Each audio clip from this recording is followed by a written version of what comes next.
always a game of how quickly can I make this a seamless transition and actually unmute the microphone, and the answer is never. I can never do it. There's always that awkward pause, that awkward dead air. Like a reporter when they switch from one person to the next on the scene. Anyway, friends! Ladies and gentlemen. Why does it feel like it's been forever since Dork Discourse? We literally just went last week, but I guess it's because so flipping much has transpired since then. We had Bad Batch 3 episode premiere. We had Avatar: The Last Airbender, which has been consuming my life for the past week or so. I've been doing absolutely nothing but living, breathing, sleeping Avatar. That sounded not that, but you know what I mean. It's consumed my world, so maybe that's why it feels like it's been a hot minute since I've seen the light of day, since seen all of you guys. A reminder of the rest of the world out there. Sorry, it just gets old editing over and over and over. I'm trying to crank out these reaction videos, but editing definitely could take it out of me, so forgive the delay. Hopefully gonna have a few more out before the end of this week. But that said, we have finished the whole show. We have finished the whole series in its entirety. All 8 episodes of the first season, have no doubt. I mean, I think it's not yet been renewed, but I wouldn't be surprised if there was a second season. I just saw from the Twitter account Discussing Film, which don't take my word for this because I don't know how valid they are necessarily. I mean, I trust everything that they post, but they shared today that Avatar: The Last Airbender debuted with a 21.2 million audience in the show's first 4 days, a 15% increase from the One Piece premiere, which neither of us watched, but I know that there's a lot of discourse comparing that show to the One Piece because it's a similar pipeline, anime to live action. But regardless, we're going to be talking about it today. I wouldn't be shocked if there is not news of a second season renewal very soon. Very soon. Anyway, also shout out, hello. I got so distracted by my rant about editing that I barely said hello to you all. Hello, hello, hello, everybody. Good to see you guys. Charlie, Jack, Lord Fowl, Sal, Stanley's, Teddy, Josh. I feel like it's been a hot minute. Whole crew. Sal, Zeta. Who else was here? I think I saw Simply here earlier. Yes, yes. Glad to see you here too. I know you've been very busy, so I know it's been a hot minute. Oh, Alice is here as well. Probably not going to be able to attend. Rats. Dang it, that makes me so sad when I see y'all's names. Not to guilt trip anybody, but it's when I see your names in the early gang, but it's a message that you won't be able to make it. But if you're not here live, great to see you in the replay. We're going to be, of course, discussing our thoughts on Avatar: The Last Airbender. I don't know if this is going to be much of a Dork Discoursian style debate here, because I think we're on pretty similar pages with how we feel. And of course, we want to hear from you guys. Sal, thank you for sharing. I'm mixed so far with the show, but I will say everything to do with Ozai and the Fire Nation, Iroh, Gyatso, and Suki has been my favorite moments so far.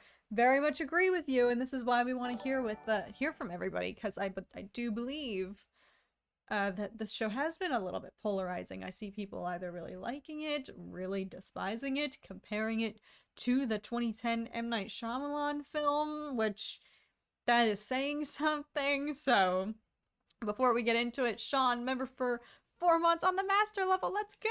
Hello. Hello there. Can't believe it's been 4 months. I hope I can stay safe with these storms. Oh my gosh. Yes, please stay safe. Hope you're all right. Wish me luck. Anyways, extremely for you and this community. Can't wait for the future. We're grateful that you're here, Sean. Hope you're faring all right. The fact that you're here means you still have Wi-Fi, so hopefully gosh, I hope that doesn't sound tone deaf. Obviously, I care about your safety. But if we lose you, we'll know why. So I hope that's not the case. Glad you're sticking around though for now. So yes, this is very open for discussion, no matter how you feel. I always like to stress, because I know I typically have a positive outlook on things. Similarly with Tom, he'll be maybe a little more critical, but for once, we are going to be, I think, a little more honest, because there are things that we both have. There are some critiques that we each have, some thoughts that we each share when it comes to the show. So, and I think, you know, how beloved the anime version is, the animated version, rather, from our childhoods, you know, there is a level of, no matter what, I'm going to be holding it to that standard. and that show deserves to be done justice. So I know I'm one to always say, well, this was very challenging. You can tell they worked really hard. You know, people don't understand how hard it is to work on a production of that scale, blah, blah, blah. Think of all the people involved, which is one thing that I do think people have neglected during the discourse of this show. The fact that a lot of the front runners are children, you know, a lot of these leading actors are young people, barely 20, if that. I think Katara's not even, I think she's still 17, you know, and Aang, I think he literally was 12 when they were filming this, or at least he's believably very youthful. So I wish people would keep that in mind.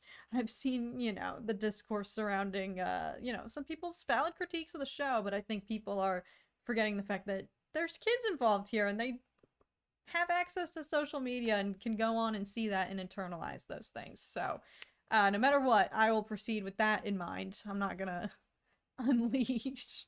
Yeah, so why don't we start by giving overall thoughts? You kind of just jumped off the cliff and started diving into it. So I didn't deep dive. Why don't we start off by giving spoiler-free? Am I wrong to say that we're on the same page? No, I think we're on the same page. I think we are. Based on what we've talked about. But I think you should start by just giving your overall thoughts. Spoiler-free. Start spoiler-free. I specified, though, in the description of this stream that there will be spoilers, so. Okay. I would imagine if anyone's watching this, I didn't specify in the title. Perhaps I should have, but, you know, our thoughts on Netflix's Avatar. But spoiler-free, if I were to just summarize. Overall, wasn't what I was expecting. I don't know. I still don't know if I even fully have a grasp on the tone of the show, necessarily, or what the vision was. When it comes to striking that balance between appealing to the older audience who had this as a child versus child audiences now. I don't know if I ever fully grasped. I felt some sort of balance, but in a way, I can never get a true hold on what is the tone supposed to be here. However, that aside, I certainly think that it's a worthy adaptation. I don't think that we're worse off with this in the pipeline. I don't regret that this was made. I had a lot of fun watching it. It made me feel things. It made me cry, laugh, you know, every range of emotion that I feel while watching the animated version I felt during this show, in the epic moments of hypeness and the Avatar state. You know, I was going ballistic. I was losing my marbles. So in terms of the range of emotions that it was able to make me feel, I'm very, very happy about that. And in the process, they were still able to surprise me and still catch me off guard, even though I thought I went in knowing everything that was going to happen. So I really enjoyed the viewing experience. Is it everything that I anticipated it would be? Maybe not, but all along from the start, I knew that this was never going to be a carbon copy of the animated series, and I don't want it to be. So I'm glad that it did its own thing and offered some new perspective to the animated version. Okay. So, 1 to 10 rating. Oh, 1 out of 10. Solid 8. 8? Solid 8. Yeah. I think that's been consistent throughout the whole time. That's good. Yeah. Okay. All right.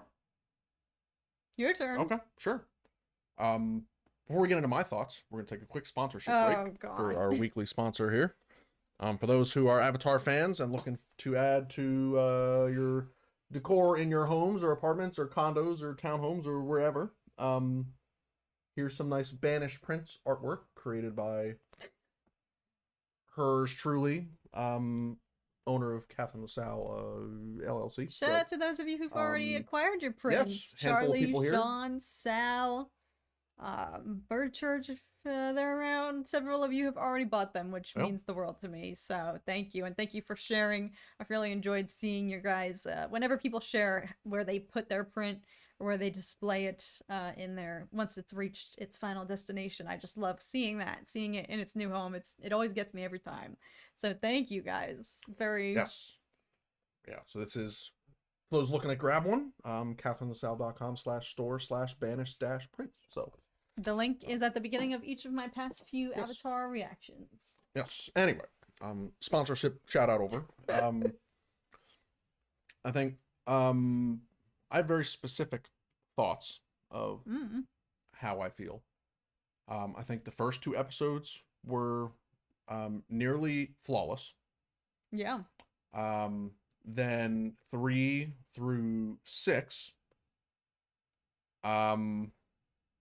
that's where the bar is lowered pretty consistently for me through 3 through 6.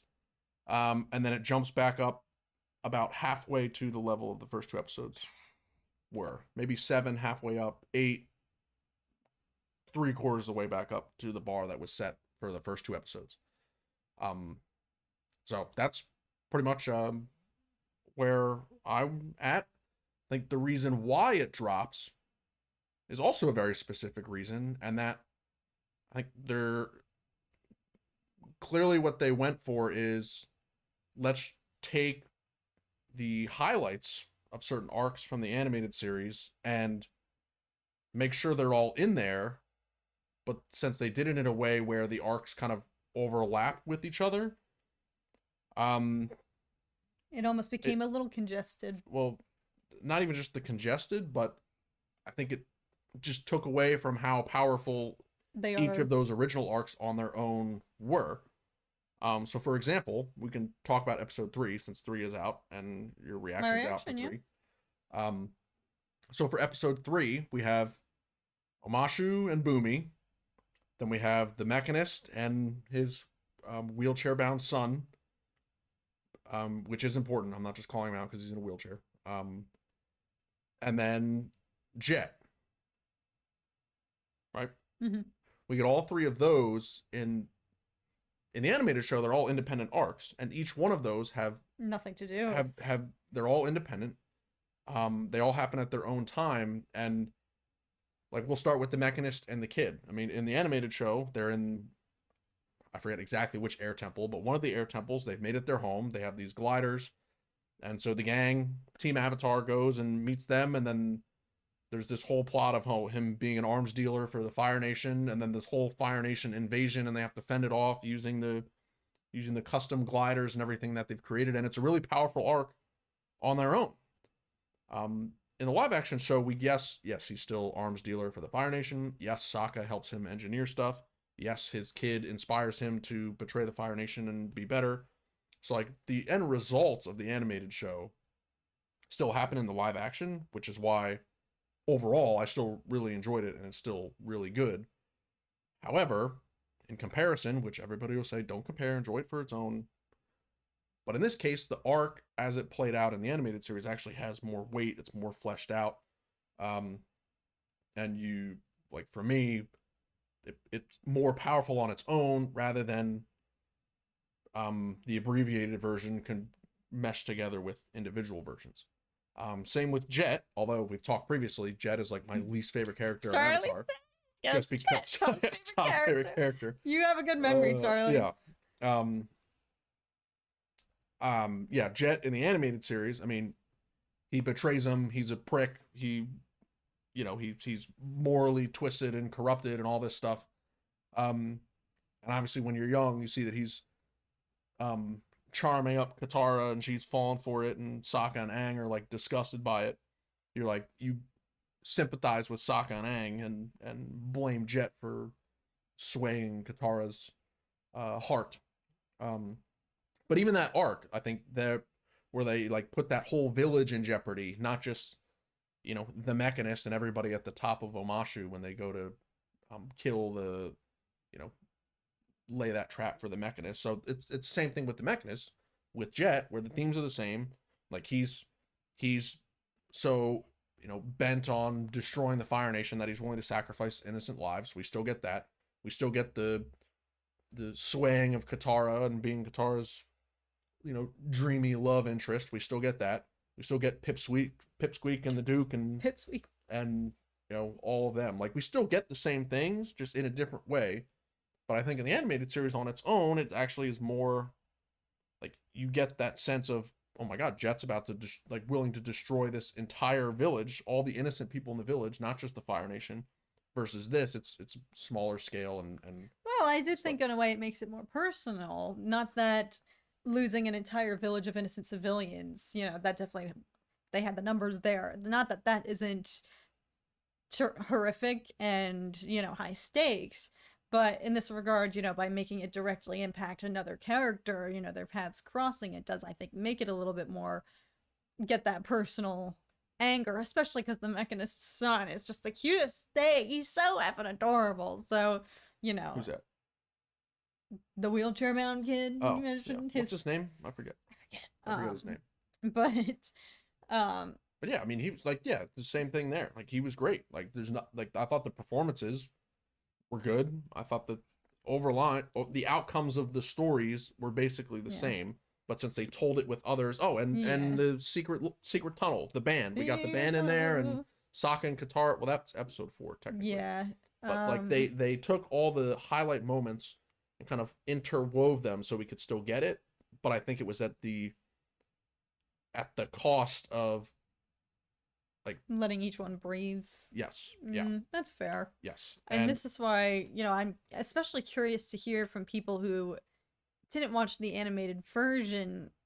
For us, I think it was starting to even feel like this is a lot that they're meshing into one. But I wonder if somebody who isn't privy to the animated storylines and isn't aware that they're separated, did it still feel congested? If that's the case for anyone here, if you did not watch the animated version, which might be hard to find, I think most of us did, but in the event that you didn't, and this was your first time watching, this story, did either of those 2 episodes, it's 4 and 5, correct, that take place in Omashu, follow that?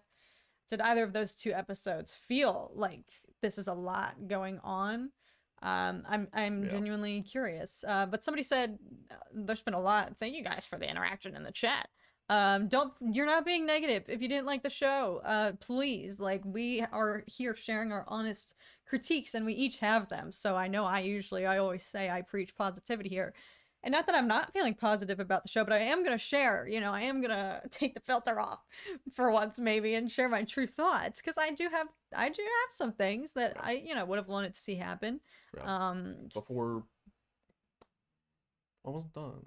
Okay, keep talking. Well, like we're going off on tangents and everyone's sharing really good stuff in the chat. We're giving our top level views and then we can go into the chat and read everybody. Okay, but we're not going to be able to get to everybody in the chat. There's I know. Y'all are going crazy. But anyway, 3 and 4. For those who don't want spoilers after that, if you haven't seen it or whatnot, I think the biggest example of combining things at the sake of losing the original integrity and scope and impact of the animated series happens in between episodes 5 and 6. And so for 5 and 6, we get into the spirit world and Heibai, and then ultimately Roku. And I think, 3 and 4, there's a lot going on, lots of storylines kind of going together. It continues with 5 and 6, and I think 5 and 6 actually was hit harder than what happens in 3 and 4, particularly with the Roku piece. Like, I think that arc on its own of like Heibai destroying the town and going in to calm Heibai and reassure that the forest will recover, like, that on its own is very emotional. But then while he's in there, Roku reaching out to him, sending his dragon to ultimately warn him about the comet and the impending doom and the timeline, and saying, you must do this by this date. And then that leads into Team Avatar going into the Fire Nation for the first time. And Zuko returning to the Fire Nation for the first time since he was banished. And then all worlds collide at the Fire Sage Temple, where Aang finally talks with Roku. And then, I've said this before, personally, my favorite moment of the entire animated series, when Roku makes his appearance to the pure shock of all the Fire Nation people that are there, the sages, Zhao, and Zuko. And then he destroys the whole temple. So all basically that's like a 3 episode arc in the animated series that they condensed into like 10 minutes in episode 6, and that whole arc, Heibai in the forest and the spirit world, and then going to the Fire Nation and then talking with Roku, like that's one of the strongest arcs in my opinion in the animated series, and they really shorten it down. And in that case, they actually did change plot threads of what's happening. And so in this case, we got, we still got Heibai, we still got the forest. He goes and saves the kids in the forest. But we also got the owl from the desert in Earth season. And then Ko, which in the animated series, Ko is tied to the ending episodes in the Northern Water Tribe. We get that at this point in the show. And then Ko is directly tied with Roku. And then Gyatso shows up. And then the wolf shows up, who is then Yue. Like, we still get a lot of stuff, but again, it was that, like, if you separate all those things out to how they were separated in the animated show, it's, I think, a lot stronger of individual arcs. And then I think my biggest sole critique of the whole season is Roku. Yeah.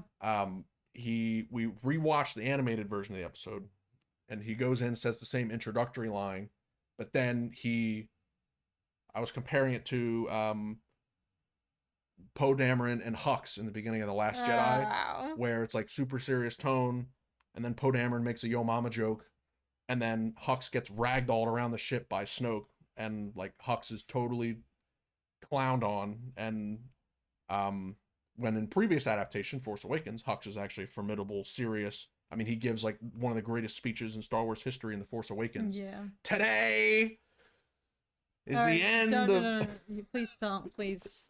The Fast Order. I'm trying to find, Cassell made a very similar comment, so you're not alone. Yeah. I didn't like the Roku actor. Why was he playing a stern joke on Aang? I slapped my head like Sokka in the secret tunnel.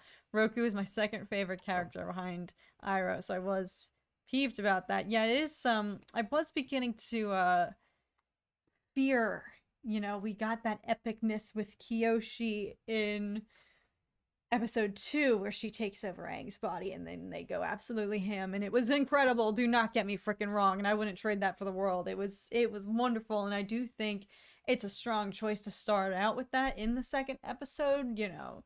The fact that those first 2 episodes were so strong because if they each had respectfully really epic moments like that, it got me more intrigued versus, especially because Avatar, the animated show, is by no means a slow burn. It freaking, you get right into it and then there's never really a dull moment. So if wanting to be successful, the live action would have to follow suit as well. So I don't blame them, and I completely understand why they would have had that Kyoshi moment there in the second episode. However, I was beginning to worry that it had become a either or situation, a one or the other, and I was getting a little concerned that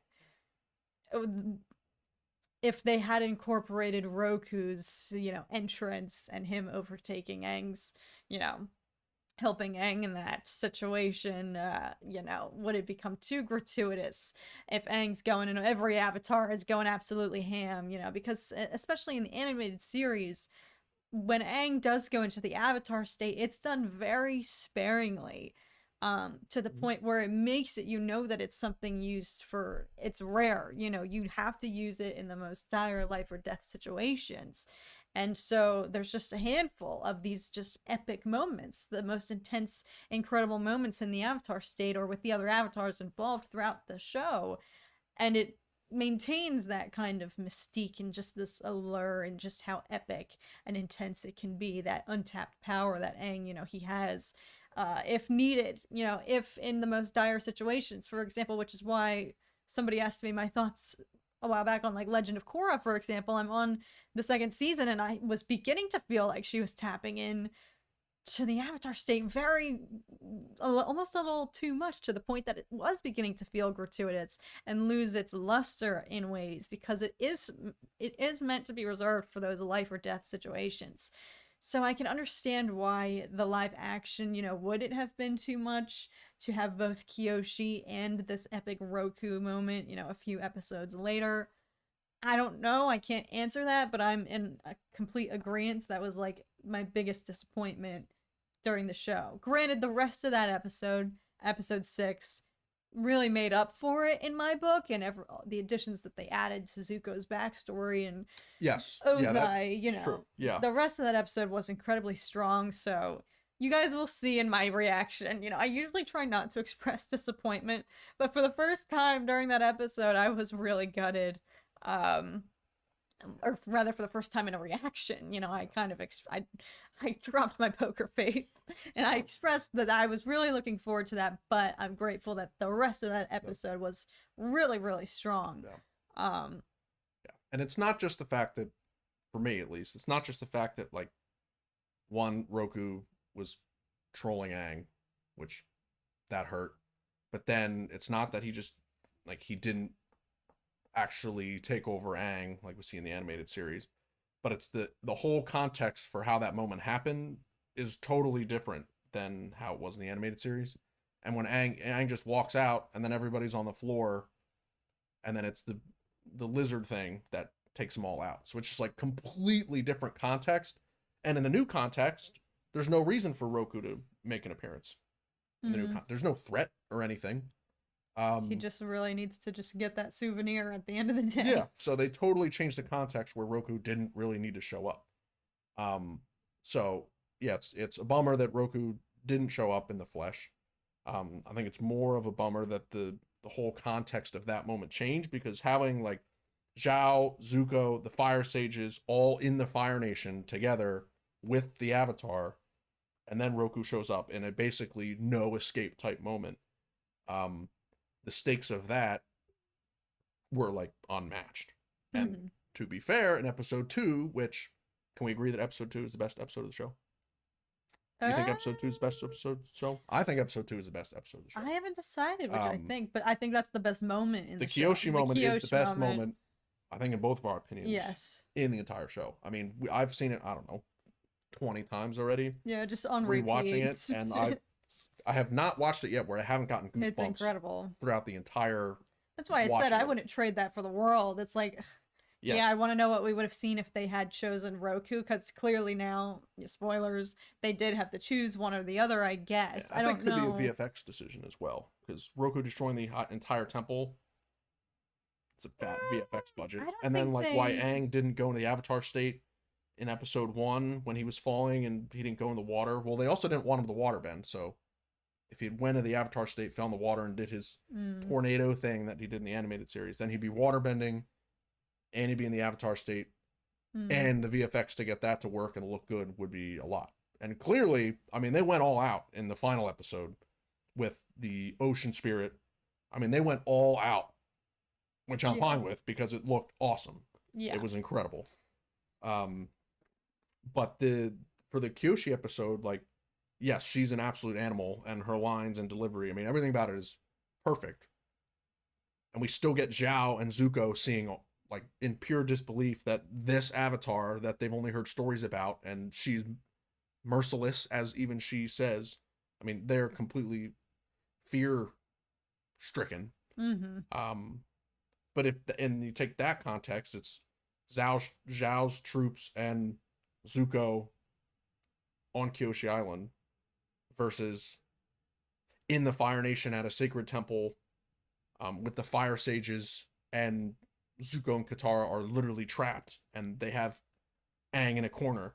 True, it happens on their own turf. Yes, the context is still way more intense in the animated series. There is something for me, though, having that moment instead happen on Kyoshi Island, all dedicated to her, their culture, their way of life. She is this revered figure. There was something especially epic. I get chills when I think about they show the townsfolk's reaction. This is their idol in life, and everyone up until that point had been questioning, is this the Avatar? Even if he is a threat, he's a danger. you know, you have 48 hours and then peace out. So, you know, and that happens quite a lot in the animated show, which is something that I think they stayed true to. You know, Aang has to prove himself quite a lot. People are always questioning this kid. Is he the Avatar? He's dangerous. You know, can he really help us? And then Aang has to do something badass to, you know, shut them up. So I did love that same theme in this second episode where everyone was questioning him, you know, questioning their safety just by the mere presence on their island. And so that moment of just not only reviving their just idol, this like worshipped figure, Kyoshi, their namesake, but seeing the power that Aang actually has. Yeah. You know, they didn't necessarily acknowledge it. Nobody really said like, I wasn't familiar with the game, sorry. Like, yeah. Nobody really dropped that type of, you know, acknowledgement, but you could see, you know, even just, it was kind of shown, not told situation just by their faces and expressions in that moment. So that's why I don't mind the Kyoshi moment. It's maybe the highlight of the whole show. Yeah. So that's why, you know, I don't want it to sound like, yeah, I was disappointed that we didn't get Roku, but it is by no means ruining the show for me because we got that. Yeah. If we didn't get that and we didn't get Roku, we would be having a very different conversation right now. Yeah, it's basically the same thing. You see Zhao in disbelief, Zuko in disbelief, the locals in disbelief, Sokka and Katara in disbelief, and it's the same with Roku moment in the animated show, where we see the Fire Sages, who in that scenario are the locals, in pure disbelief that it's actually Roku. It's similar thing where Kyoshi, she has this whole island of people that are devoted to her following and her message. Same with the Fire Sages. They've been sworn to, over generations to protect this sage in honor of Avatar Roku. So it is, in that perspective, essentially the same. Same checkboxes are met.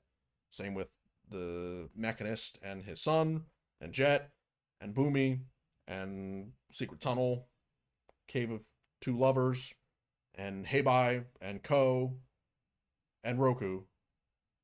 All of those things, like the end result, essentially is the same for all of the arcs.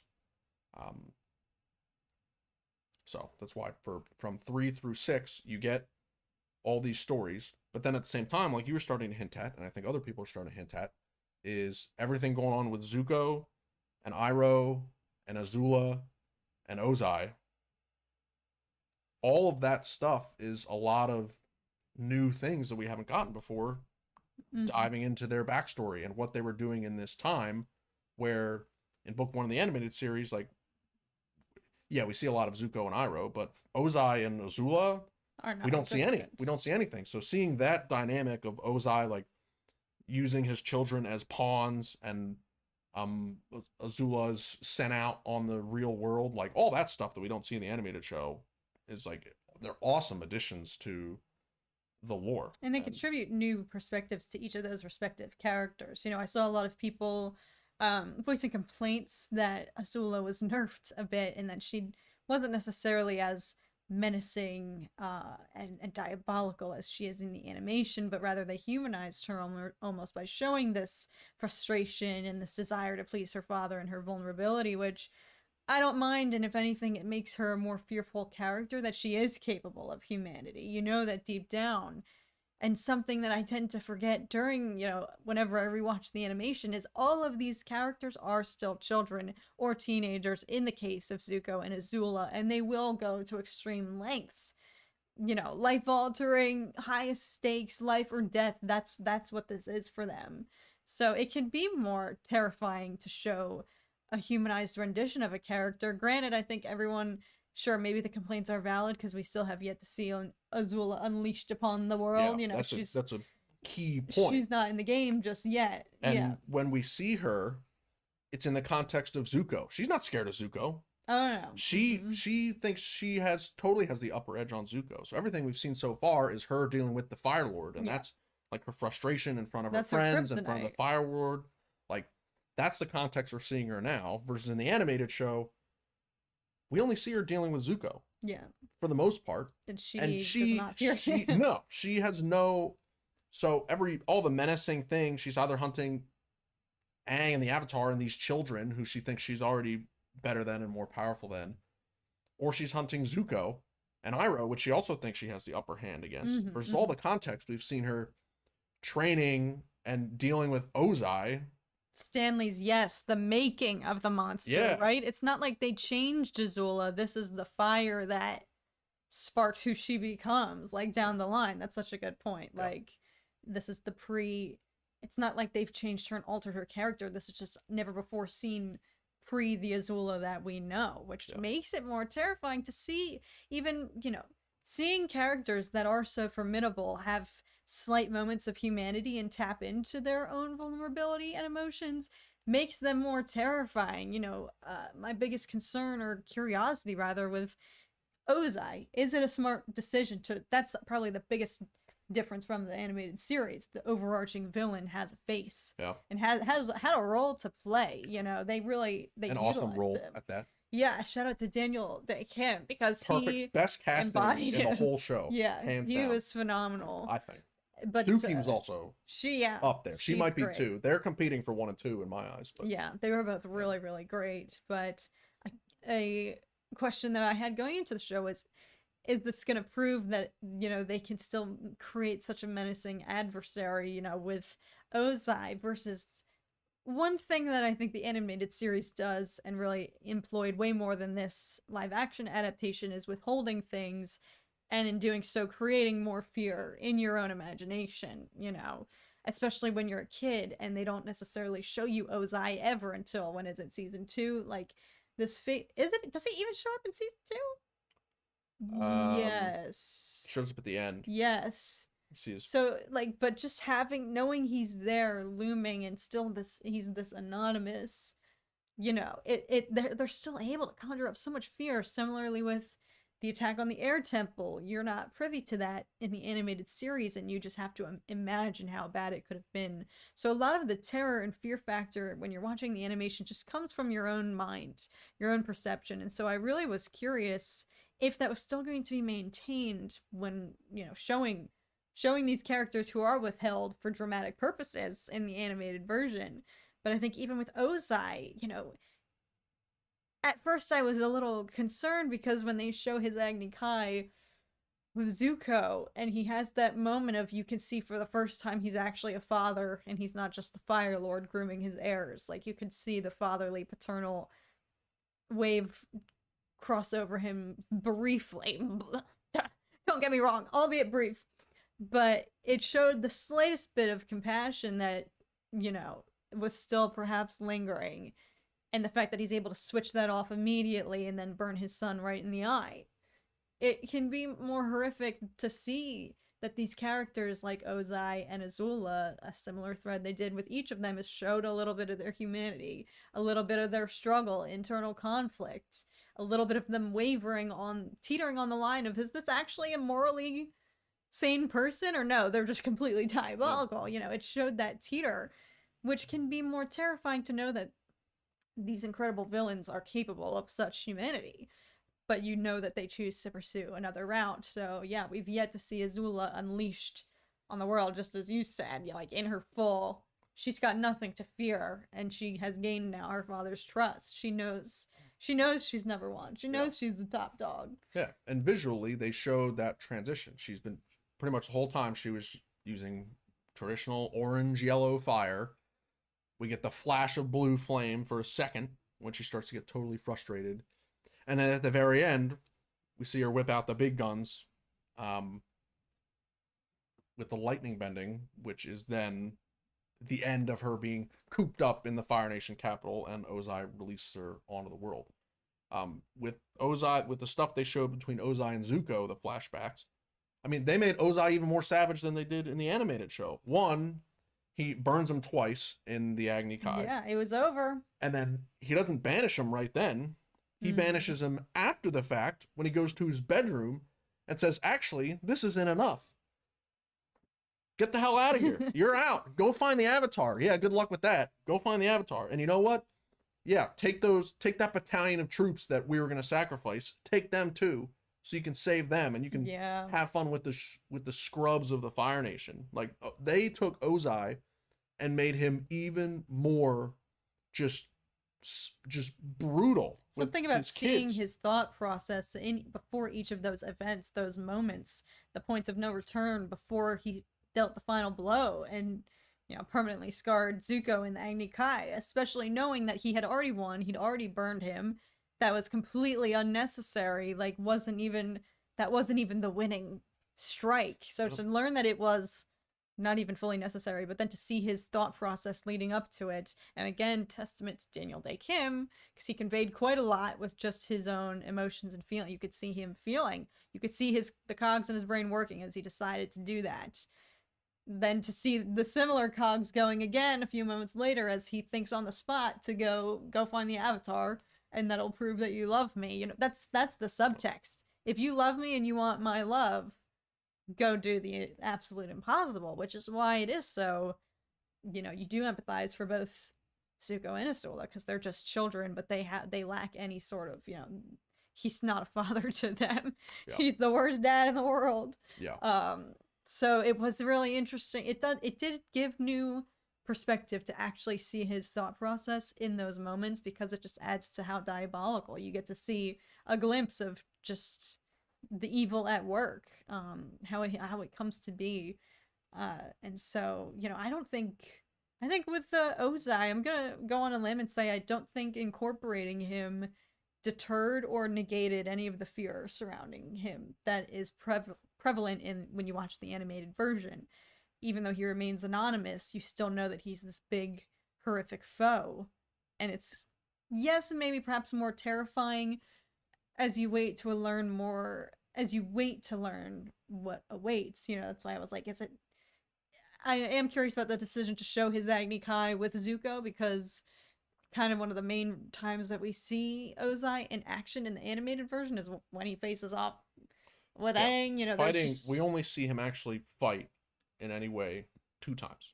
Yeah. Both in the 3rd season. Right. When Zuko shows up on the Day of Black Sun, and he hits Zuko with the lightning bending, which is the craziest lightning bending we see ever, and it's a split second. And then, yeah, the final battle with Aang. So in this case, we see him fight a little bit, but we get so much more of his diabolicalness. I don't know if that's going to show up in the English dictionary, but his diabolicalness. The subtitles might not pick up that one. You see that more versus in the animated show. Like, we don't really know how much of a madman he is until the 3rd Fire season, when they start talking about the mother and her being banished, and their summer vacation trips to Ember Island, and like, was she banished? She just left. Do you want to talk about Zuko's mom? No, that's another stream. She was forced to leave. She didn't just leave. Ozai said, "You're gonna kill." Oh, that's right. That's right. The current Fire Lord, and then you're gonna disappear. If you don't, then your kids are gonna die. Is basically what happened. That's right. Yes. So she said, "Okay, I'll kill the Fire Lord for you, and then I'm gonna leave for the sake of my kids."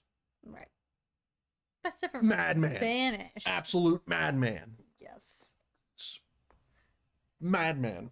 So, like, yeah, we animated show. We eventually find out that this guy is not just the Fire Lord, but he's an absolute madman.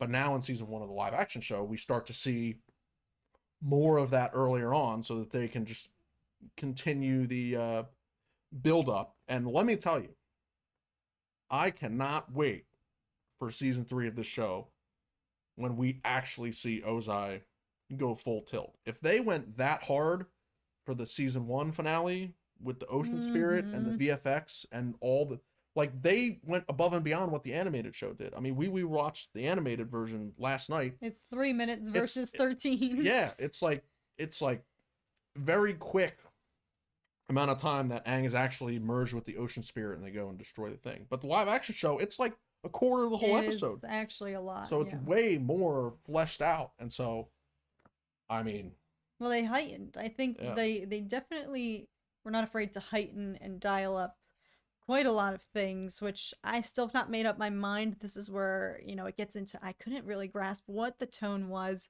Again, somebody mentioned at the very beginning when I first talked about this that I think allegedly one of the producers was quoted, or the showrunners mentioned that they were trying to strike a balance between this appealing to the animated audience, but also appealing to an audience that is accustomed to Game of Thrones, which I think is a fair approach, especially to television nowadays. Game of Thrones kind of was very much, I feel like, radicalized what our threshold is of what we can take when it comes to violence and maturity and whatnot. So, that said, I still don't know how I feel. It heightens.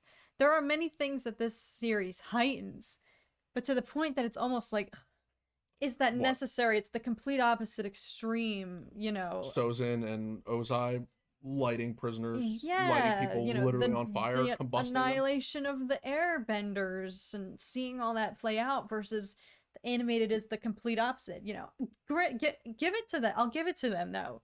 Because if you're gonna show it, then go for it. That's my motto. It's like, if you're gonna freaking do it, then freaking send it. Go pedal to the metal, balls to the wall, like, go for it. So they freaking did. They did not hold back. Nope. They dialed that up to like 50,000 notches and showed some of the most horrific things I've seen that I didn't think would be associated with this show. The firebending specifically. You guys saw if you watched my first reaction, I was a little bit horrified. I'm not going to lie. And I still am, and I still don't know that I would show this to somebody who was 7 years... I was 7 years old when I was first watching this show. When did you watch Revenge of the Sith? When I was 9. Okay. And still too Anakin young. Literally still too is young. Lit on fire, and he's screaming. That's way more graphic than this. And I was still too young, is what I'm saying. I was screaming and crying too. Good. That's the whole point. It's a tragic, traumatizing moment for the betterment of the story. And Anakin toasted marshmallow on Mustafar is way more graphic and traumatizing than what they showed in this show. That said, I just think, I don't know how I feel about it necessarily, and I do really side with the approach that the animated series takes in a lot of these situations where you don't see the horror. It cuts away right as you get to it, which they did maintain for Zuko getting his scar. They showed the rest of the Agni Kai, but as Osai dealt the final blow, you don't actually see that. I think it did pan to Azula as it does in the animated version, which is kind of nice. Like, I preferred that decision because you can only just imagine how horrific and god-awful that must be. And the whole kind of theme of the season is that Zuko is alone in his pain. So by withholding that, and that's kind of like the one atrocity that they didn't actually show us, that we weren't privy to in the show, and we actually did have to just picture that. Correct me if I'm wrong, but if I'm remembering, they don't show him burning his eye. So they don't. So I think that was a better decision. And then that's true to the character, because it's just like, only he knows how horrific that must have been. We don't know. Same goes for when you're watching the animated version and you don't know what atrocities went down at the Air Temple. Definitely, I wasn't thinking about it when I was first watching that episode, but I didn't realize at the time how much they had kind of changed the order. But does it make it more impactful that when he goes there in the animated series, he doesn't know that they're all deceased? Yeah, I think, like, if they were to recreate that step for step in this show, it wouldn't have been the same.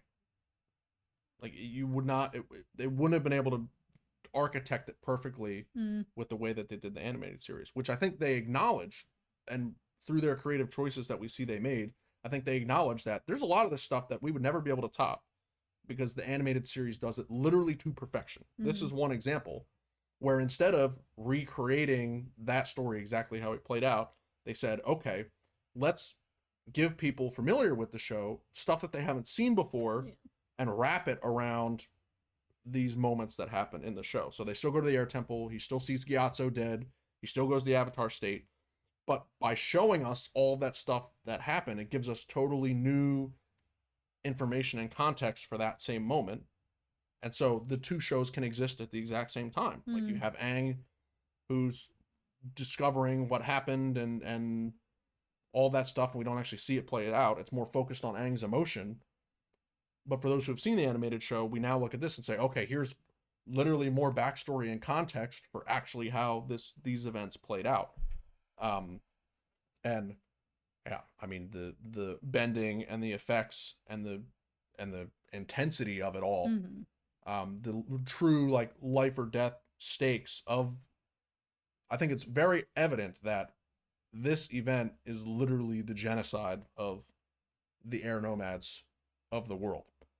And I think they hit that theme on the head and absolutely killed it. Literally, they killed a lot of things. Oh my god. They killed a lot. Yeah.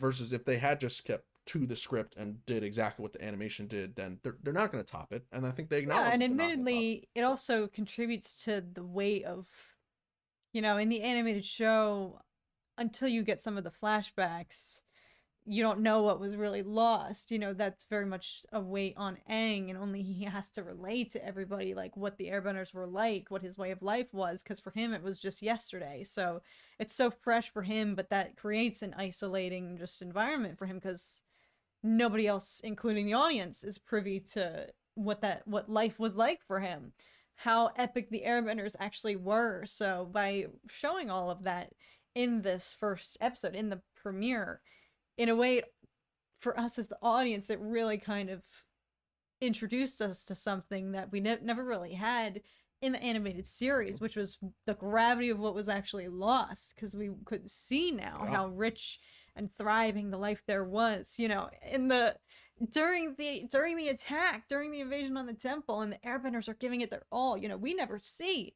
in the animated series other airbenders aside from Aang, and the previous airbender avatar, and like that 3-second clip of her like basically blowing an entire forest. Yeah, like that's really it. But all we have, our only frame of reference is Aang, and he's by no means, he's still good in the first season, but he becomes much more masterful as the show goes along. But to open the show with, these are peak airbenders, the best of the best, every single one of them fighting life or death.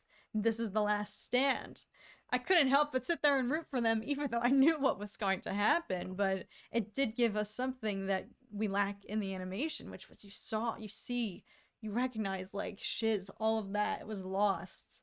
Like how just boss they were. So, like, they didn't, they weren't just like, they didn't go down, so easily. They did put up a fight, and this was during the peak of the comet. I know I used that to like self-soothe and justify when I was kind of reeling from how shocking and violent and really graphic that attack was.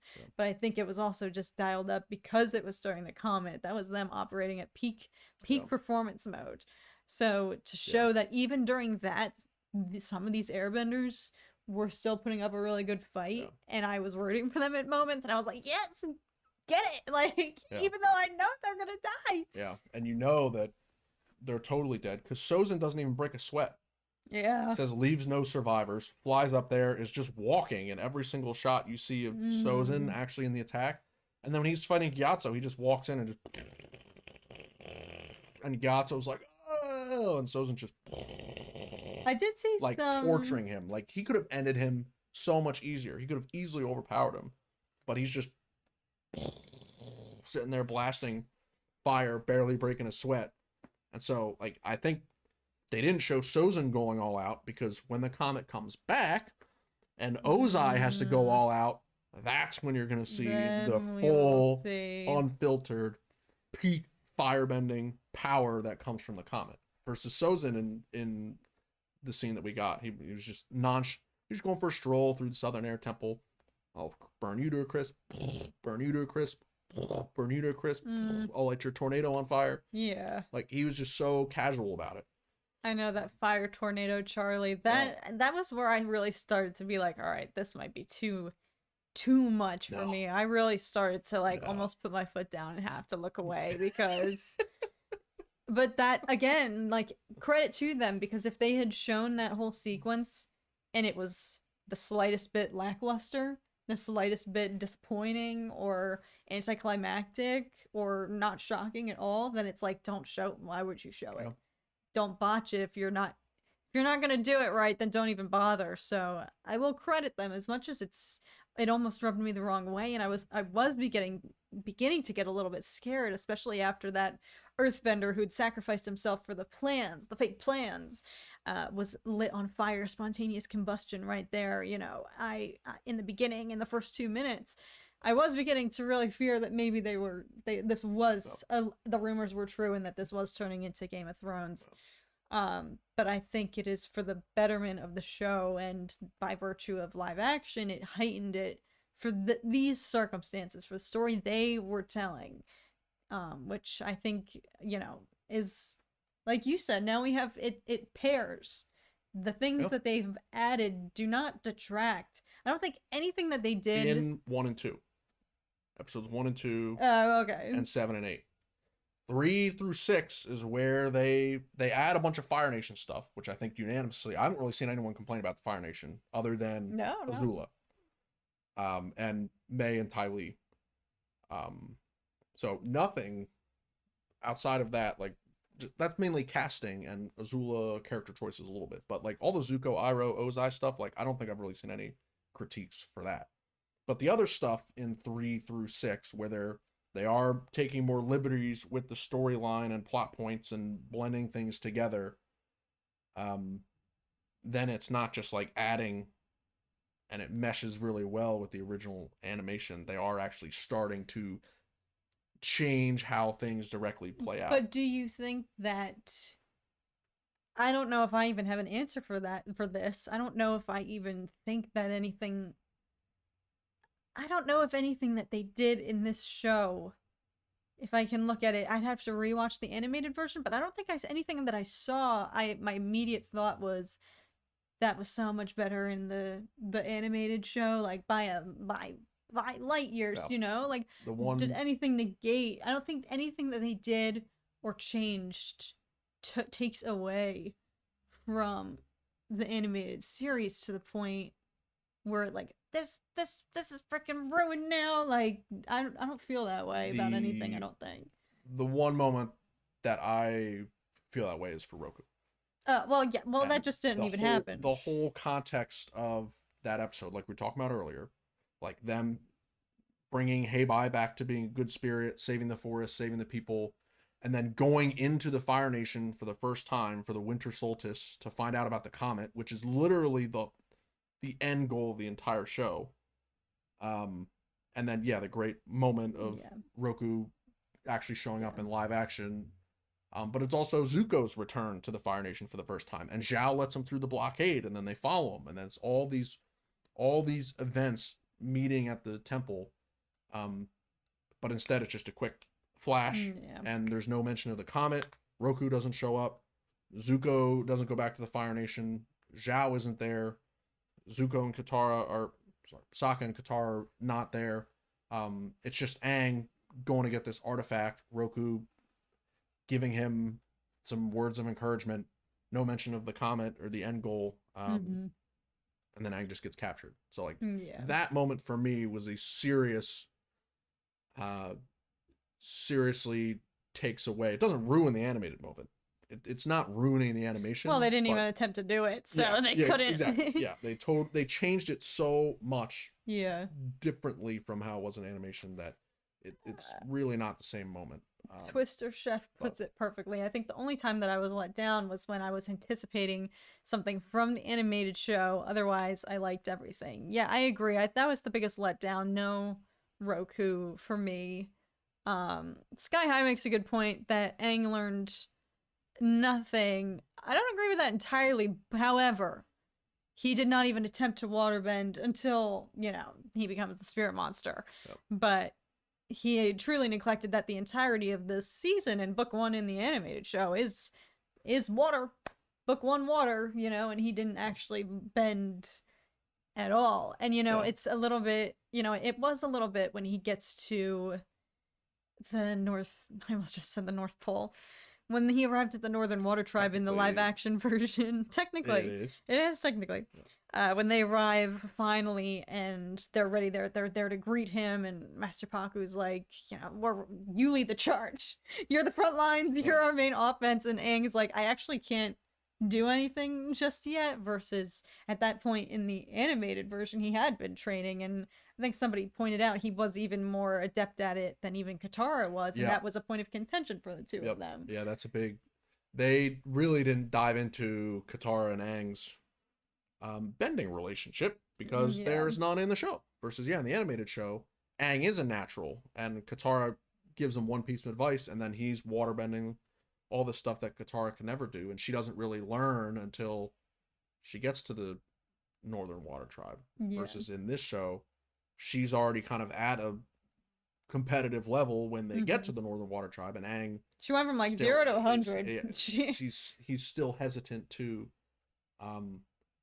actually waterbend. Now, in this show, Katara does get that scroll straight from Gran Gran, versus the scroll she finds in the animated show is from those pirates. So, and that's like midway through the season. So she starts waterbending a lot earlier in live action than she does in animated, because she has the scroll right out of the gate. I think they substituted...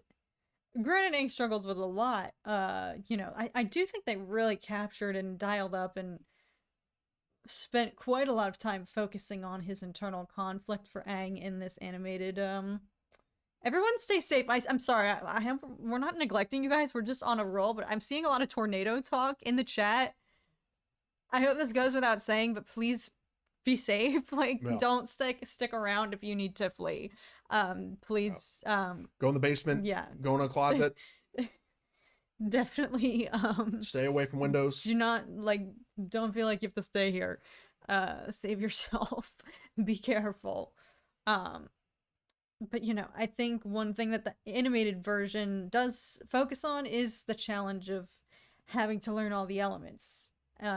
Versus, I think, this first season here, I think they really were scratching the surface and focusing mainly on the challenge of having to accept who you are, Aang, as the Avatar. Yes. I think everywhere he went, every which way and turn, and the fact that they really prioritized his conversations with the past Avatar, more so, I think, than we even get in season 1, because they added all of that with Avatar Korok.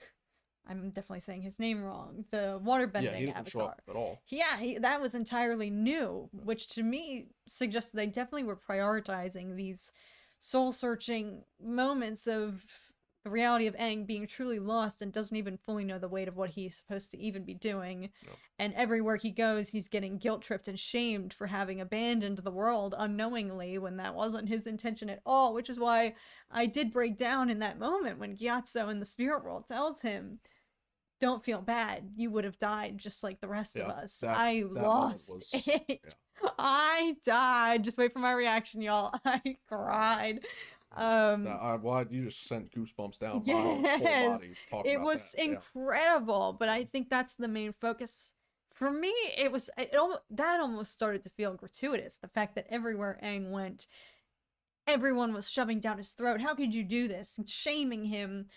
Don't you understand your responsibility? Especially like Kyoshi being the first Avatar that he makes contact with, and she certainly was on another level. But, I think they really dialed up before he could even learn any of his bending. He had this huge just self-doubt and lack of any sort of, they really ramped it up there. And I know we can talk about this next, because I know you weren't a fan of a lot of the additional kind of exposition and monologues, explanatory dialogue at play during intense moments, but I did love, it all kind of boiled down to everything, all of this mixed advice, all of this noise and external, Aang, when he seeks guidance, is just getting pummeled repeatedly with what took you so long. Don't you realize what you've done, what you need to do? Like, you have to make up for lost time now. You weren't here. Boom me. Like, you didn't live through this war for the past 100 years. You have no idea what the rest of us have been doing in your absence. All of that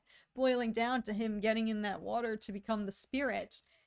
And he was ready to just be gone forever. I don't belong here. I don't belong in this world, and everyone will be better off without me. That broke me, but I think that was something that they really dialed up this season at the sacrifice, though, forfeiting the fact that he attempted any other bending by virtue of, I think it was just a method of avoidance for him.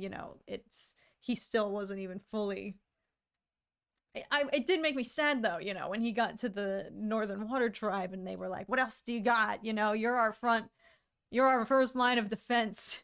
You're our main offense here. And he said, I only can airbend when, in the animated show at that point in time, he is actively working towards some of his other skills. So, do you want to talk about, I know that's something that was a little bit of a qualm with the show for you, like in some of those intense moments, there was a lot of kind of explanatory dialogue that.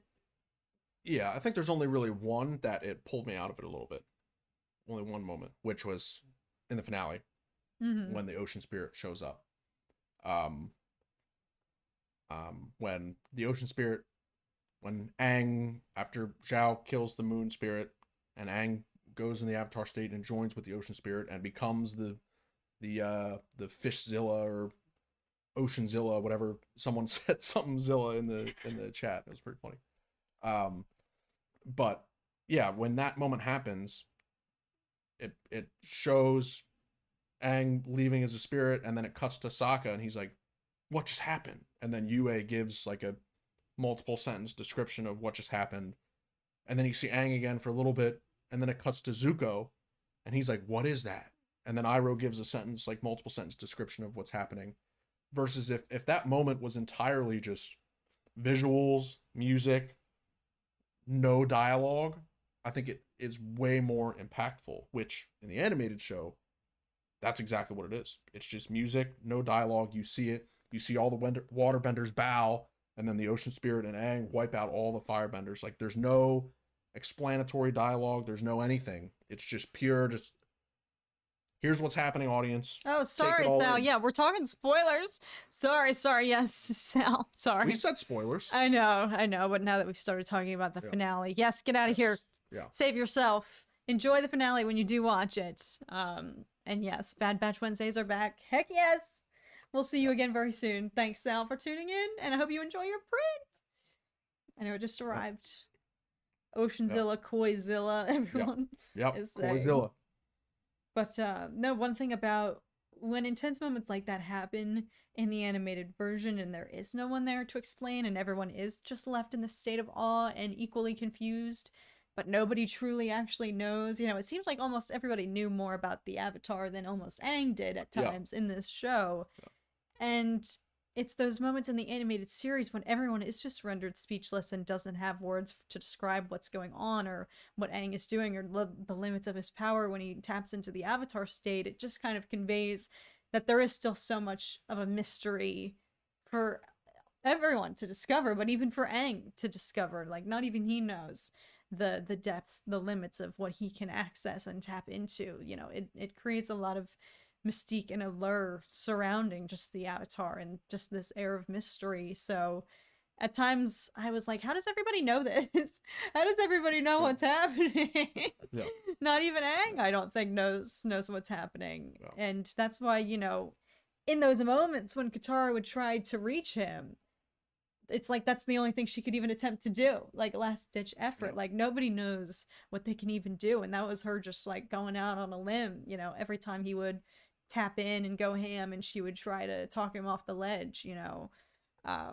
Yeah, she still did that. Like, that was. Yeah, they still had that. Yeah, I think. But notice she didn't know what was going on. No, nobody around her was like, oh, he's doing XYZ. Yeah. I mean, to the credit of the writers, it makes sense in my mind that Yue and Iroh, like, what they said didn't seem out of pocket. No, they're more spiritual people. If Yue had asked and Sokka starts spewing that, then it'd be like, what? That's true. Sokka? You're telling me all of that's in Sokka's head?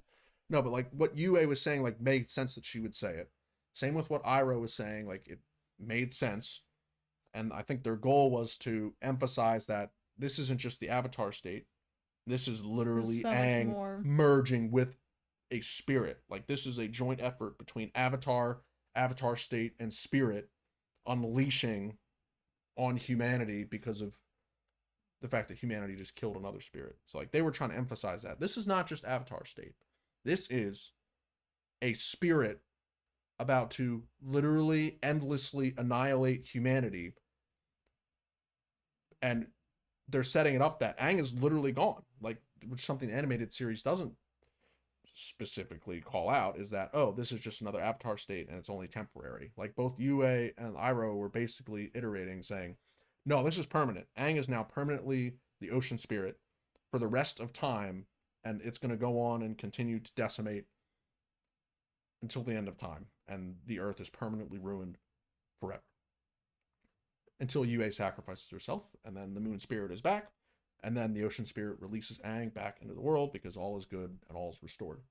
So like I like that aspect of like, oh, like this is the end game that they were trying to emphasize. However, is it worth the cost of interjecting arguably the most powerful moment in all of book one with some with some dialogue to explain what's going on? I don't know. In that case, that did bring me out of it a little bit, but that was very quick, and then we still got 12 minutes of Ocean Spirit and Aang decimating the Fire Nation, and we still got all the waterbenders bowing to the spirit, which is so powerful when you see it in the animated show, and then again, same in the live action, you see all waterbenders acknowledging what they're seeing. Again, that pure, like, awestruck feeling like we get in episode 2 in Kyoshi, when the Kyoshi warriors and the citizens of Kyoshi Island are like just in pure disbelief that Kyoshi's actually there.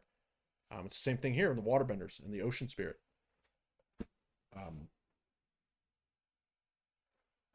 So sorry, I wasn't fully listening. Yeah, no, it's okay. Getting a poll ready for y'all. I feel like we've talked quite a lot.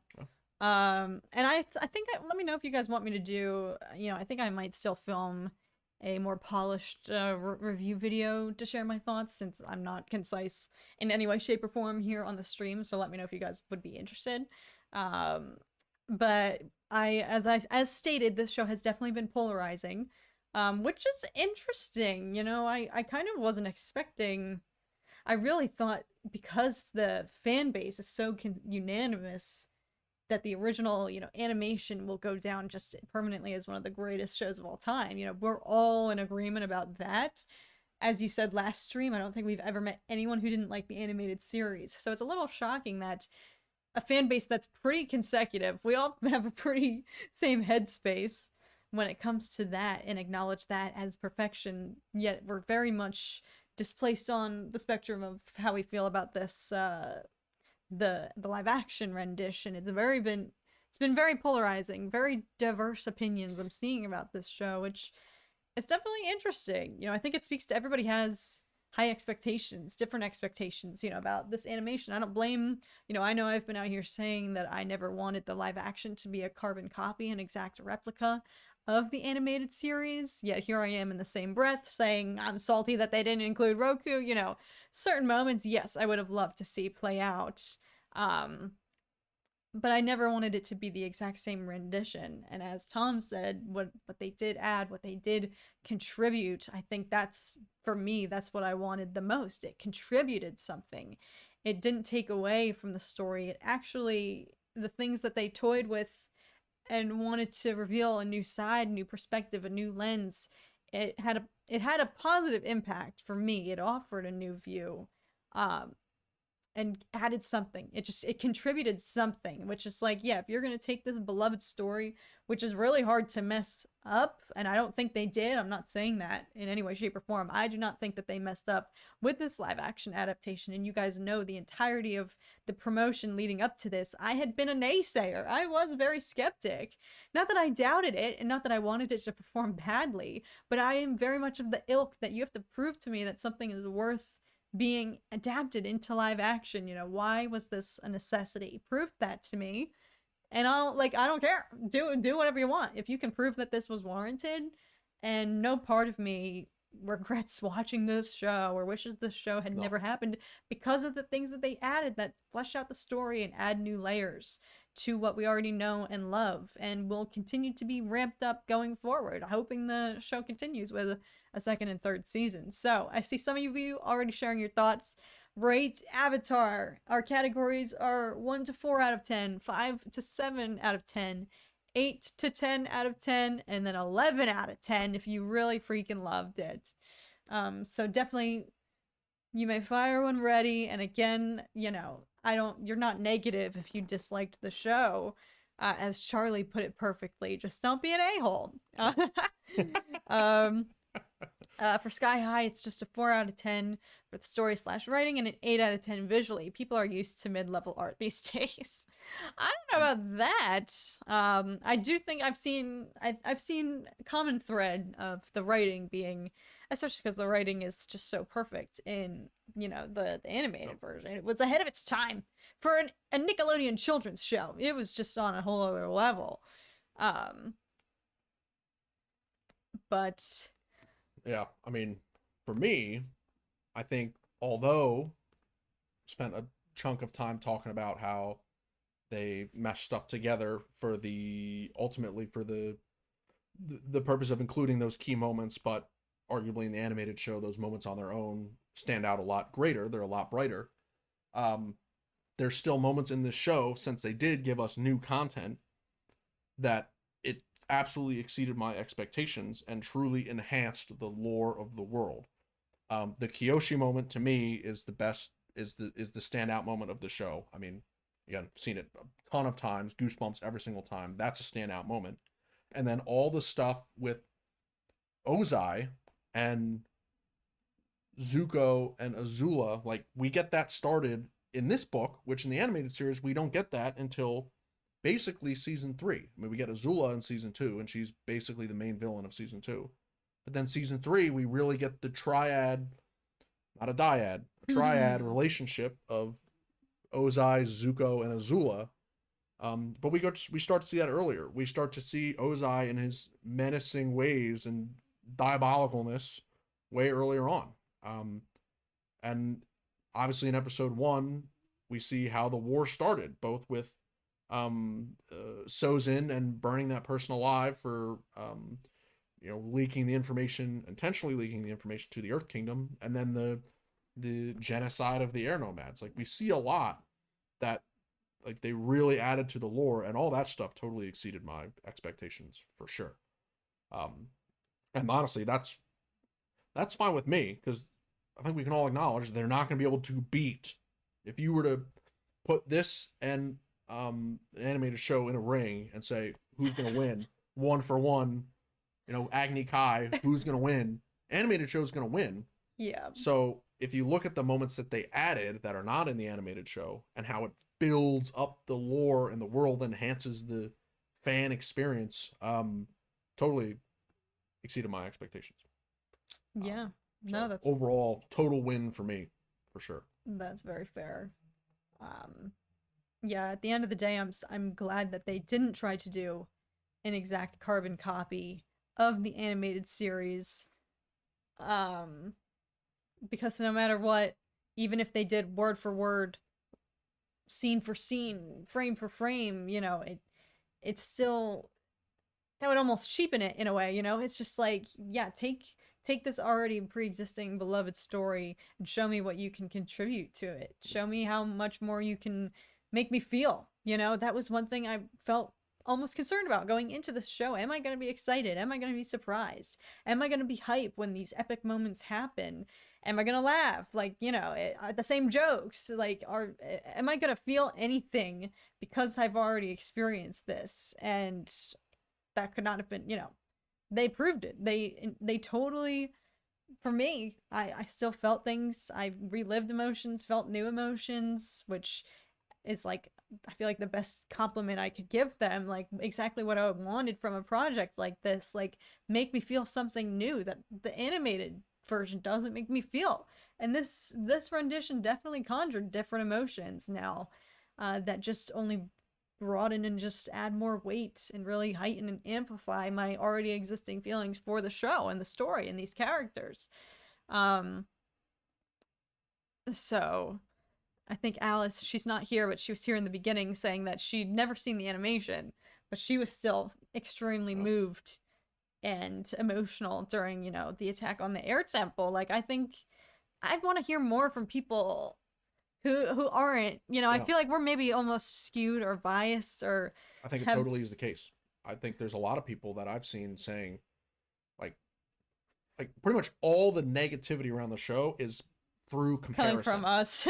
Coming from a place of someone who loves it and is comparing to the original. Right. Like, I haven't seen a lot of, other than like some acting critiques and dialogue moments, but even those are somewhat stemming from comparison versus like Alice. And someone else in the chat earlier mentioned that like they have no idea what's going on, but they watched it and they liked it. Like, I think, yeah, if you're not comparing and you're seeing this for the first time, like,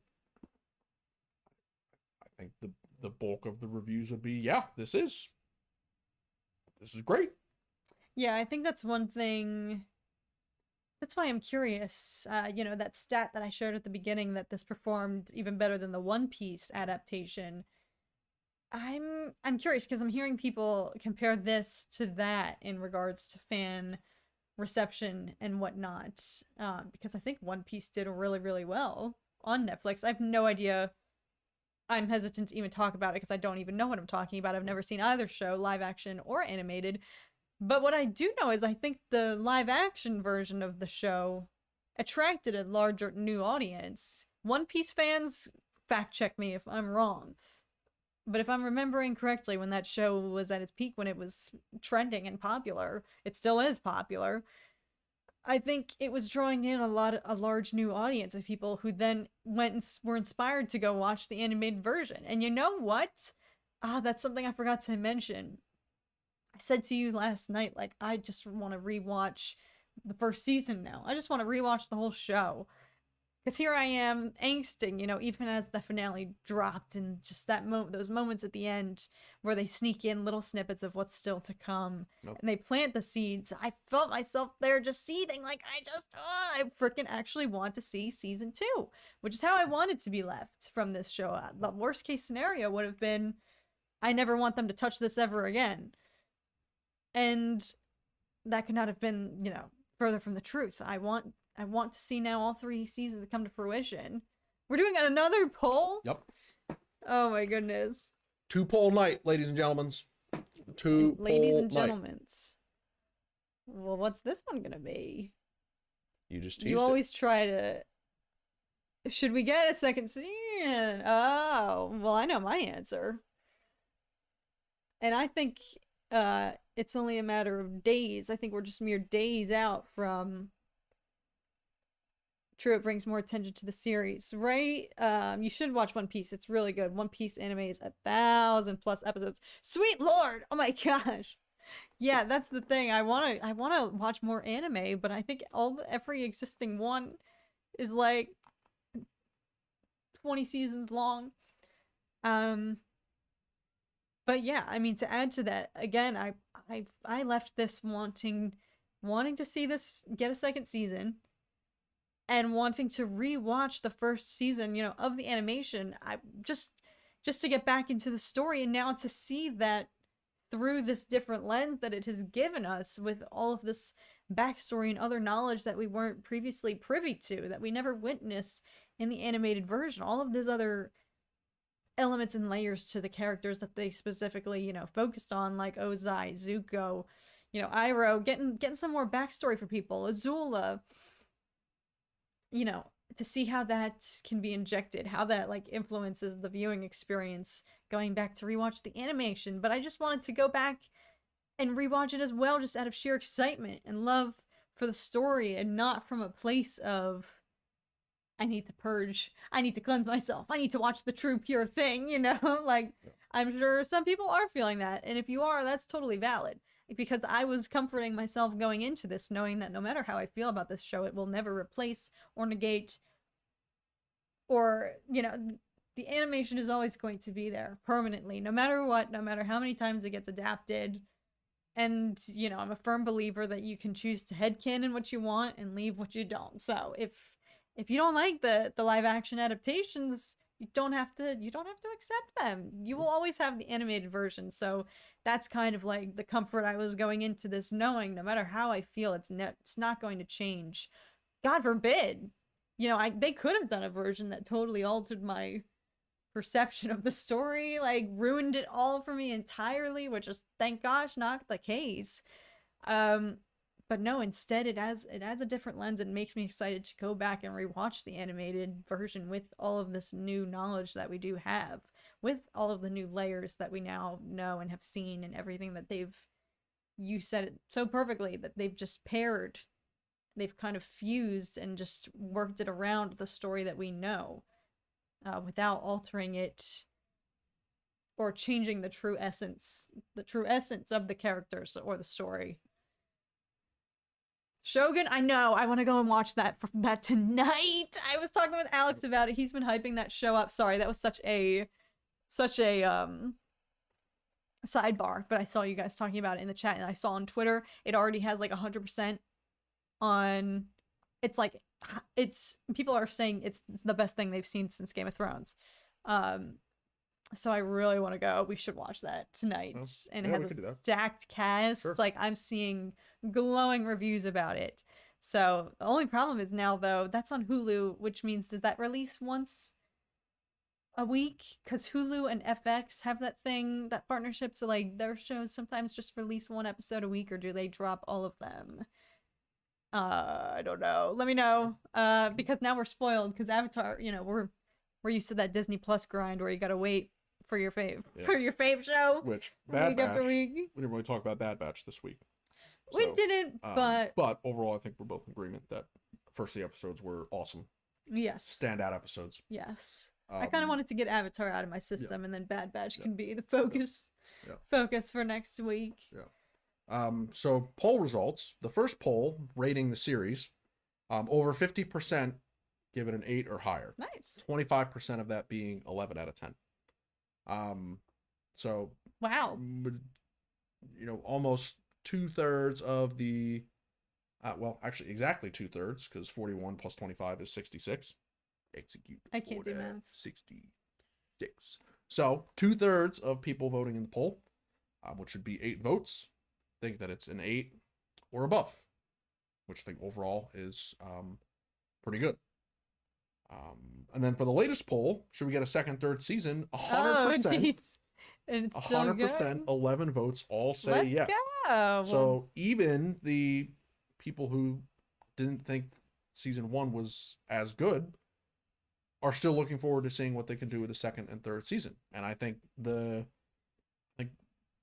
for anybody who voted low, feel free to correct me, but I think it probably has to do with the fact that they added so many cool new things and layers to the story that we already love, that the idea of, what are they going to do in the Earth season? What are they going to add that we haven't seen before in the Earth season? What are they going to add that we haven't seen before in the Fire season? Like,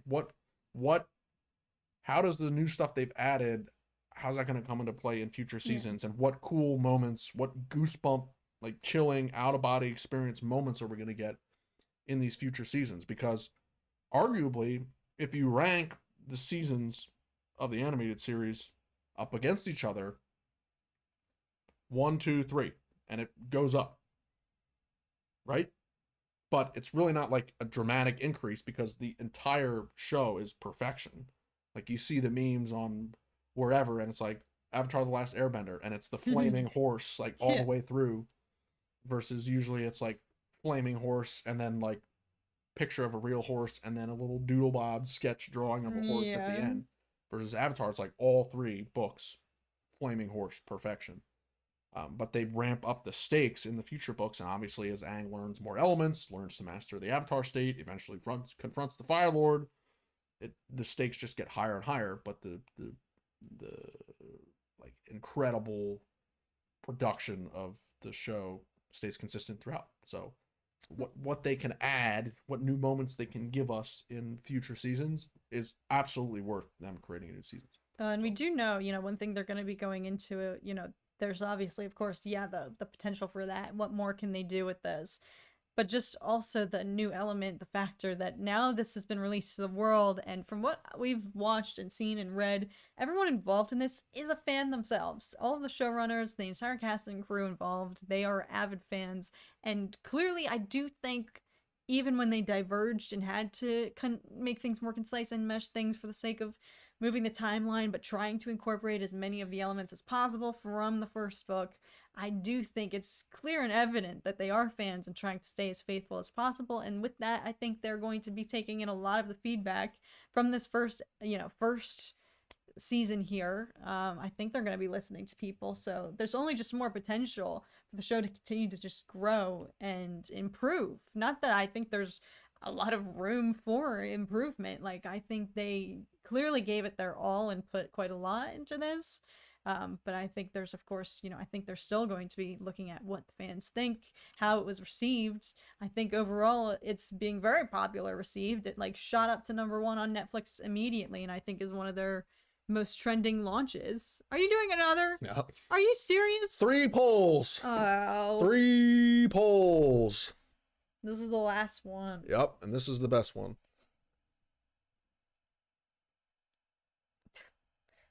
We need to find... I have to get a detached keyboard so that we don't cause a mini little... The screen's not shaking. Oh, are you kidding me? Oh my god. Y'all are never gonna see this one coming. Yep. Most critical poll we have in Dork Discourse history here. Most crucial poll out there. There's 21 of you here. Y'all better vote. I better see 21 votes.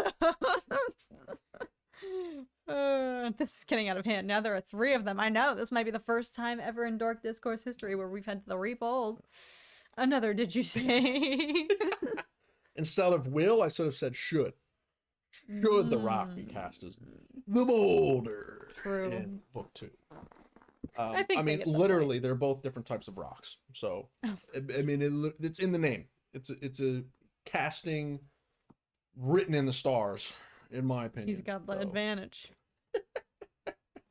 No, the reality is it would totally pull everybody out of it 1,000%. Yeah. But the man is literally the boulder. Not the pebble, not the stone, literally the boulder. So, anyway, all right, 60-40, 10 votes.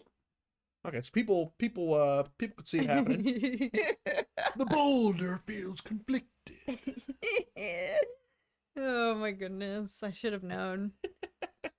Well, no, I'm glad that we're all pretty unanimously hoping for a season 2. I think it can only be a matter of days, if not hours, mere hours, that they announce it. If it hasn't already yet been loosely confirmed in the background, and if their production is still working on it as we speak, and it's just not been officially renewed.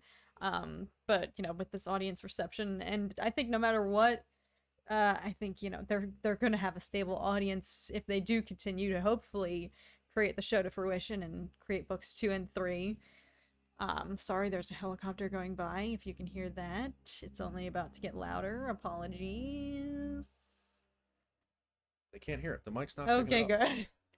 Well, every time I film a dang video, whenever there's cars or helicopters, you can always hear it.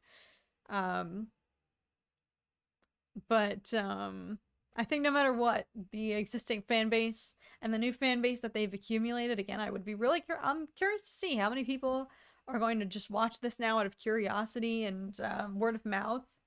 Now that it's been out for about a week, so the buzz is definitely brewing. And the thing about Netflix is you got to give it some wiggle room before everybody can see the full 8 episodes in its entirety. So I think everybody about now, for the most part, has finished watching the show, the whole series, the whole first season, rather. So I think word of mouth is definitely going to spread and hopefully attract newcomers into the fan base. Twister Chef says, I did see something earlier that the writers were continuing to work on the script, expecting a season 2, right? That would be the smart thing to do. Good. Especially since I swear it feels like season 1 was in development for like 4 years. Granted, I know there was the drama with the original creators, so I'm sure there were other things that was happening literally during the pandemic. So, there was quite a lot of hurdles So it's valid and warranted that it was definitely a long production, but I'm really praying that it's not another 4 years before this next one. Also, for the sake of just all the characters would have hit puberty by then. Yeah. Everyone's gonna be looking different, so... Yeah. Oh my goodness. Yeah. So, for season 2, what would you be most excited to see in season 2?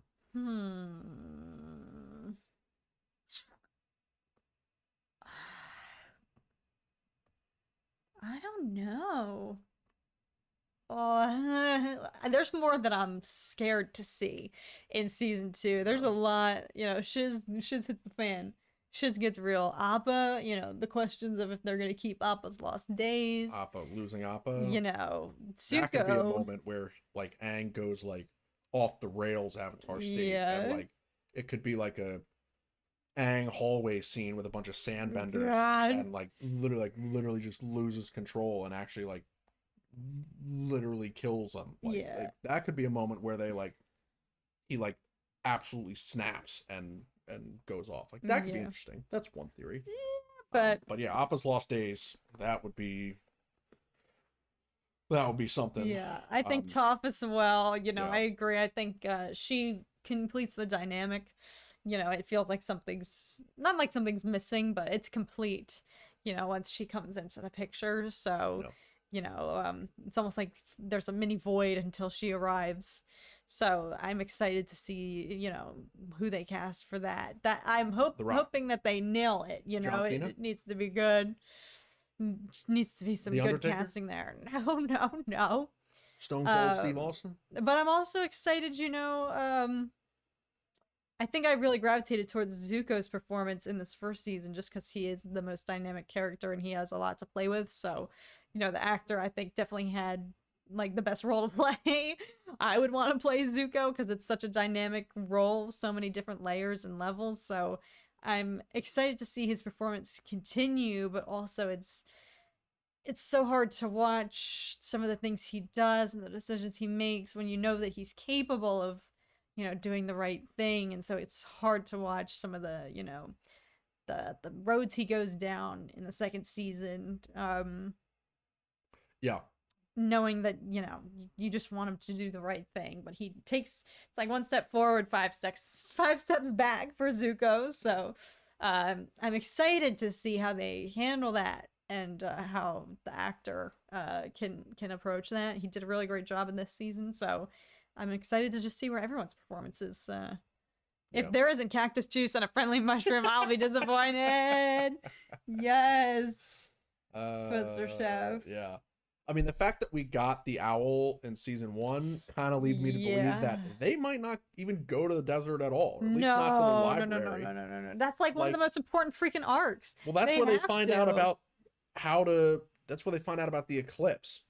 They have Day of Black Sun. So I would think arguably they would have to. Please. But also you look at season 1 and they say they go to Roku to find out about the comet. And they pull all that out. No. Like, who's to say they could find out about the eclipse, or maybe the eclipse isn't even in the equation. And the Day of Black Sun doesn't happen. So that's the whole point of the library, is finding out about that would be one of the coolest ones to see come into play. But they already gave us the owl. Why'd they give us the owl? Foreshadowing? I don't know. I think it could be you got the owl, but we're not. Anyway, I wouldn't be surprised if that's something that they pull out. But I think Ba Sing Se, Aang dealing with his chakras and mastering the Avatar state, the drill, like when Azula and they're trying to drill into the wall and the Earth King discovers that there's a war, and the Dai Li, the whole show is up, everything with the Dai Li and Ba Sing Se and the Earth King, and it's all so good. Yeah. And then obviously the ending moment of Azula slaying. Yep, scared for that. That's gonna be a brutal wait between the second and third season, but we'll see. I predict it's only a matter of a few days before we get maybe official confirmation that we've got book 2 in the pipeline. But definitely thank you guys for I can't talk. We've talked a lot. I've said everything I wanted to say. I'm reached the point of the pod where I kind of can't speak anymore.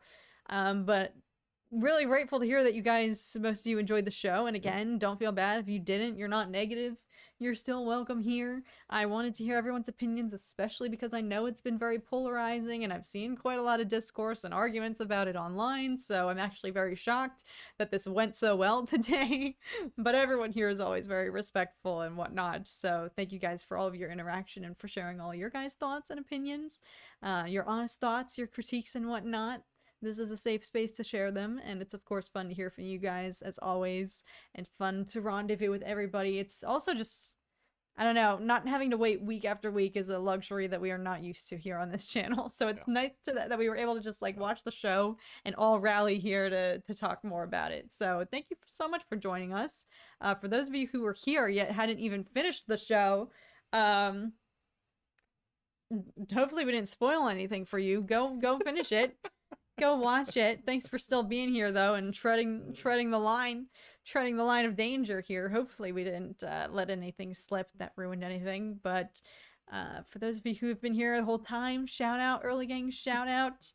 If you're lurking in the chat or if you're not lurking in the chat and you just are watching and never engage in the chat, that's still cool too. Still means a lot. Still appreciated. Thanks again, Charlie. He's plugging my link. Of course, Tom's gonna flash it one more time. Final message from our sponsor here, the art division of Catherine LaSalle Industries. For those who are watching and looking to get some Avatar-inspired artwork for their home, apartment, wherever, a friend, family, whatever you might need some Banished Prince artwork for. It is available at catherineLaSalle.com/store as Charlie linked there. So thank you, Charlie. This is a hand-drawn piece by Catherine here. Well, not each print. Yes, this is a print of the original. The original's on the wall behind the blue lightsaber back there. But yes, all prints come signed by the artiste right there. So yeah, that's a message from the sponsor of today's episode. Shout out again to those of y'all who've gotten your hands on one, and shout out to all of you for being here. Thank you so much for joining us for this episode of Dork Discourse. I think I'll be back tonight. I know I lied a little bit last week because we were debating if we were gonna go live at all, because Alex, Zach, and I have turned into elderly grandparents who can't stay awake, but I think we are going to go live again, and I will be streaming again here at 11 p.m. Pacific time. Nobody freaking is going to be awake, so if you happen to be awake, if you're a night owl, we'll be here. We'll be pre-gaming for Bad Batch, episode 4. Crazy to say that it's already the 4th episode, but that's what happens when you drop 3 on the first night. So I'll be back here 11 p.m. sharp, I think, unless we kick back into elderly mode and keep pushing it back and don't start till 11:30 p.m. like we did last time. But either way, I'll hopefully see you guys here. If not, I'll see you in my next reactions that I post whenever those go up. But until then, thank you guys so much for watching. Hoping you're having a great rest of your day, night, morning, evening, 3 a.m., whatever time it may be, where you are. Hope you guys are doing very, very well. And we'll catch you guys again, same time, same place next week for our next Dork Discourse. Are we doing it next week? Oh, frick. We are not doing it next week. The one time I actually plug to get everyone, we're actually not going to be doing it next week, but the week after we will be. Sorry. So I'll see you guys in my next. No. On location. I'll see you guys. Discourse out and about. No. On the scene. I'll see you guys in my next reactions, whenever that may be. Until then, thank you guys so much for watching and hanging out and participating. We always appreciate it. We love you guys, and we'll catch you guys again very, very soon. Have a good one, everybody. Bye, guys. Hanging out as always. Talk to y'all later. Bye, friends.